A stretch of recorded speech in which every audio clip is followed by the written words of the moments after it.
This is the video on mixed integer solution. This is the mixed integer program, and we're going to look at game number 15. In the game, the first three items must be integer answers. The second three can be real values, that is, they can have decimal places. We're going to look at the tableaus. I'm going to click on viewing the tableaus. Here is tableau 0, down below it's tableau 1.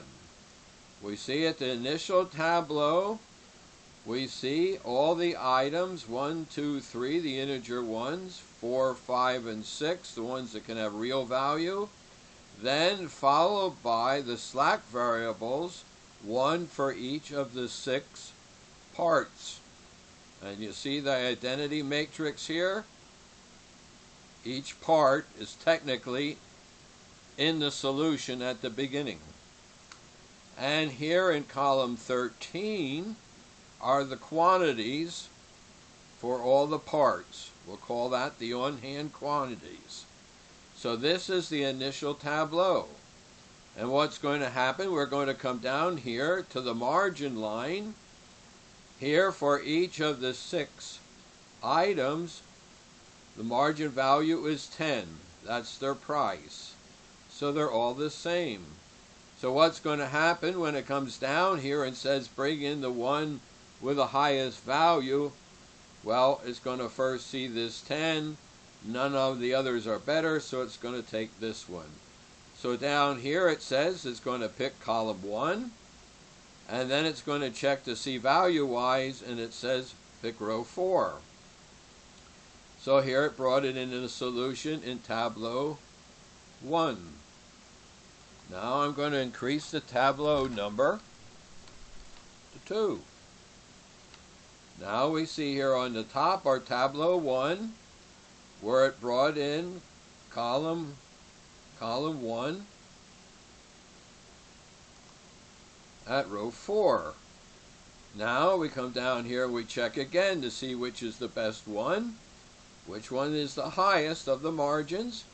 It says it's column 2, and its quantity is at row 6. So here we see 2, row 6. Now let's go to 3.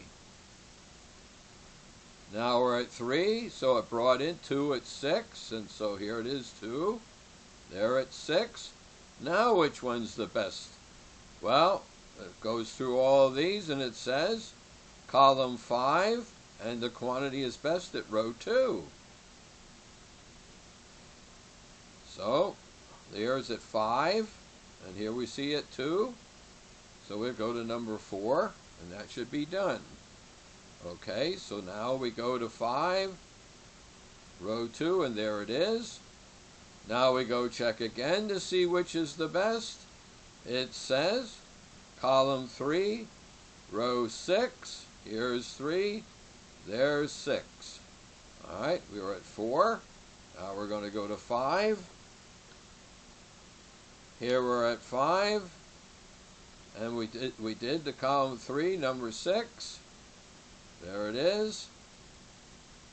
Now it checks again, and it says column 10, row 1. So we're going to change again. Alright, here we are. 10, row 1 is now in the solution, and we still haven't gotten to the answer yet. But it says 4, row 3. Let's increase again, 7. Alright, here now we're at tableau 6, and now it checks in the bottom, and all are minuses.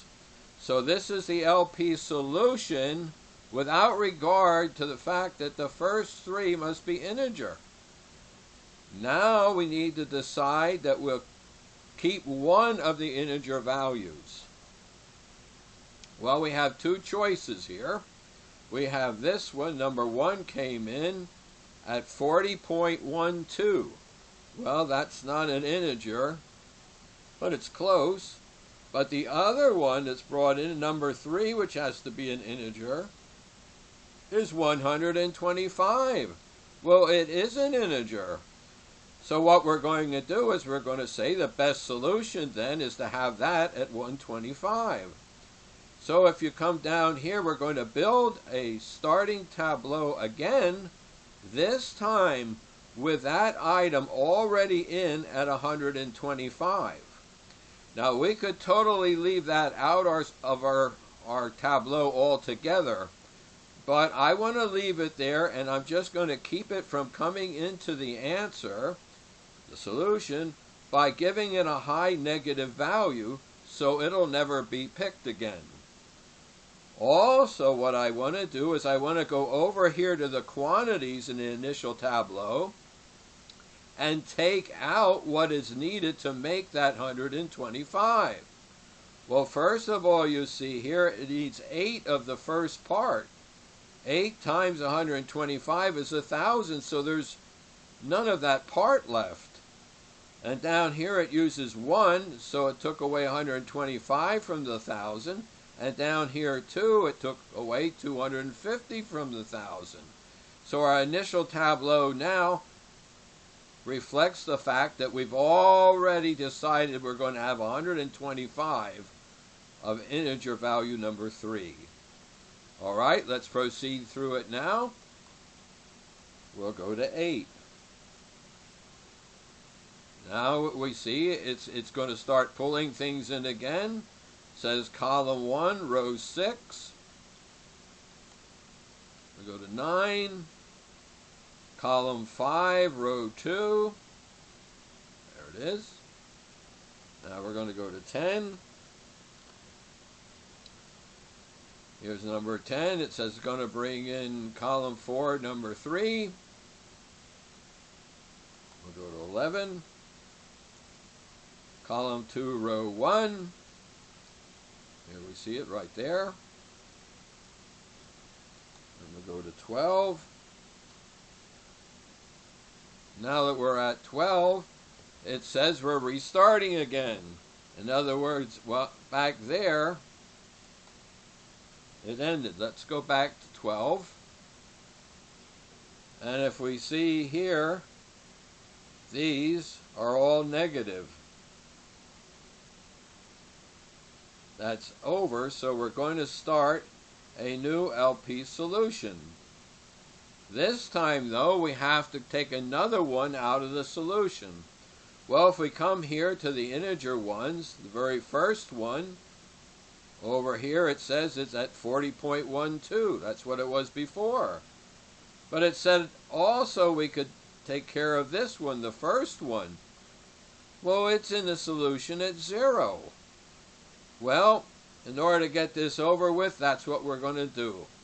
That one is an integer. It says it's 0. We're going to accept it. So we're building our initial tableau again down here. And what we're going to do is we're going to say, yes, that one's brought in at 0, but it can't come in again. It has to stay 0. And if it had used anything, we would have to subtract it over here from the quantity on hand, but it's at 0, so it didn't subtract anything. These are the same quantity on hand we had before. So now we can go with our new LP programs and find the solution. Now we'll go to 13. Here's the restart of it. And it says here, bring in column 1, row 6. And we know that's because that's where the best, see, that's where this 10 is. So it's going to bring that one in. That's the highest margin value. We go to 14. It says column 5, row 2. Brought that one in. See, it was also 10, so it came in now. Now we'll go to 15. And at 15, let's see, there's still positive ones. It says column 4, row 3. We go to 16. Well, we're at 16. It says here it's going to restart, so it must not be any positive ones anymore. Negative, negatives, zeros, they're all negative. So it says this is the solution. We forced it to have integer item number 2 to be 0 and number 3 to be 125, and this is the solution it gave us. It says bring in number 1. Well, now we still have to do it one more time. Well, no, wait, I got to tell you, it's at 40.12. We're going to bring it in as 40. We could say 41, but no, it's much closer to 40 because it's just 40.12. So that one we're going to bring in the solution as 40. So now when we start, we know the first integer one is 40, the second one is 0, the third one is 125, and now over here we adjust the quantities. That's the on hand that it's allowed to use for the fact that they are already been put in the solution. So now the only items that we want to know about are the real value ones, and we know we don't have any problem with them. They're allowed to be any fractional parts in them. So let's continue on. We'll go to 17. I won't keep checking all. This is just a regular linear programming problem now. None have to be integers. Well, now we're at 18. Let's go down here. And they are all negative now. So this is the answer now for the problem, given the fact that we know the first one's going to be a value of 40, the second one 0, the third one 125. But now we need to know about the other three. Well, number 4, you come over here, is going to be 97.22. Number 5, going to come over here, is going to be 127.6. Well, we're going to return back to the beginning. Yep, it's thinking. Here we have our 40, our 0, our 125. This is 97.2. This one rounded itself up. Over here it says it's really 127.59. All right, so this is how it does mixed integer solutions. We saw how the tableaus are run and how it brings in one integer item at a time and then runs it without any integer items left in it. And we saw how it takes the parts needed out of the on hand when it goes and does the following solutions. So that's how it does mixed integers. This is the end of the program video on mixed integer.